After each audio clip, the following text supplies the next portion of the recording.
un Barofo du Bergère est la dernière œuvre majeure d'Édouard Manet. Il l'a peinte en 1882, un an avant sa mort. Et elle dépeint à la perfection le train de vie moderne à la fin du XIXe siècle. Les lumières tamisées, cette ambiance quelque peu lugubre, la salle est remplie de personnages anonymes, de personnes sans visage. La lumière se reflète sur les bouteilles posées sur le comptoir. Et au centre, derrière le bar, se tient la serveuse, Suzon. Son regard est teinté de mélancolie. Sa mine est perplexe. Elle semble perdue. Son reflet dans le miroir derrière elle nous fait comprendre qu'il discute avec un client. Pour souligner le caractère moderne du lieu, Manet employa différentes techniques. Il mit en relief les objets autour de Suzon, mais il garda son visage flou. En effet, les agrumes entreposés dans la coupe sont bien plus nets que son visage. C'est comme si Manet voulait que l'on porte toute notre attention sur les agrumes au détriment de Suzon.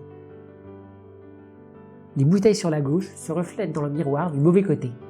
Par ailleurs, elles sont toutes fermées, ce qui n'a absolument aucun sens, car la salle est comble.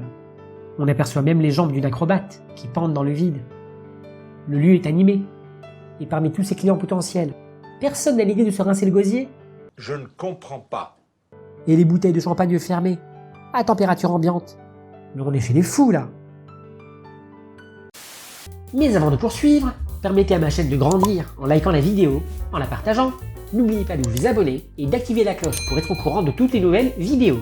Allez, on replonge. Ce tableau déborde d'éléments incohérents. Mais attendez, la cerise sur le gâteau. Là où Manet est parti en roue libre, c'est dans la relation entre Suzon et son reflet. Je m'explique. Ils sont trop éloignés l'un de l'autre, comme s'il s'agissait de deux entités indépendantes. Son reflet est bien plus incliné qu'elle. Ou alors, la nature l'a doté de fesses gargantuesques, énormes. Et le reflet de l'homme avec qui elle discute est bien plus proche d'elle dans le miroir que de face. Manet avait modifié la composition plusieurs fois. Et à chaque changement, il mit plus de distance entre Suzon et son reflet. À l'époque, de nombreuses serveuses se prostituaient. Et la posture de Suzon, son décolleté et sa mine sombre rappellent Olympia que Manet a peinte en 1863. Pourtant, le décolleté de Suzon est recouvert de fleurs. Et dans les esquisses préparatoires, les mains de Suzon étaient sur ses hanches, comme si elle attendait quelqu'un. Qu'est-ce que Manet essaie de nous dire? La modernité avait complètement modifié le paysage. Avec l'invention de la photographie et des nouvelles technologies, tout s'est accéléré.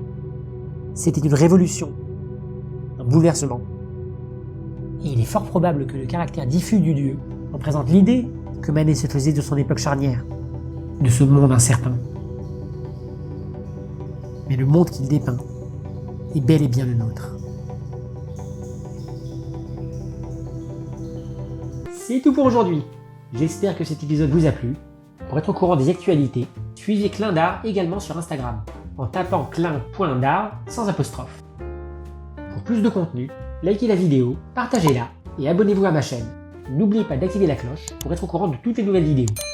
Restez connectés. À bientôt.